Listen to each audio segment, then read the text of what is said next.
যশোর জেলার কোতোয়ালি মডেল থানাধীন হুদা রাজাপুর এলাকা হতে 7.8 কেজি গাঁজাসহ একজন মাদক ব্যবসায়ীকে গ্রেপ্তার করেছে র্যাব-6 যশোর। নিয়মিত টহলের অংশ হিসেবে র্যাব-6 সিপিসি-3 যশোর ক্যাম্পের একটি আভিযানিক দল অদ্য 3 সেপ্টেম্বর 2024 তারিখ রাত আনুমানিক 7:30 ঘটিকায় গোপন সংবাদের মাধ্যমে তথ্যপ্রাপ্ত হয় যে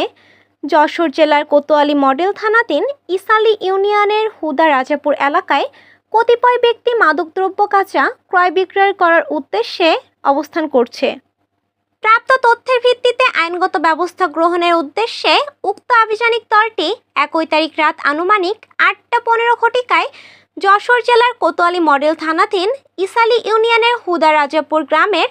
Provita hatchery chicks limited unit 3 এর সামনে বিশেষ অভিযান পরিচালনা করে অবৈধ মাদকদ্রব্য গাঁজাসহ একজন মাদক ব্যবসায়ী মোহাম্মদ রায়হান সুলতান, পিতা মোহাম্মদ শহীদুল ইসলাম, সাং হুদা রাজাপুর, 3 নং ওয়ার্ড, 3 নং ইসালি ইউনিয়ন, থানা কোতোয়ালি মডেল, জেলা যশোরকে গ্রেপ্তার করে। জব্দকৃত আলামত ও গ্রেপ্তারকৃত আসামিকে যশোর জেলার কোতোয়ালি মডেল থানায় হস্তান্তর করে আসামির বিরুদ্ধে মাদক আইনে মামলা রুজু করা হয়েছে।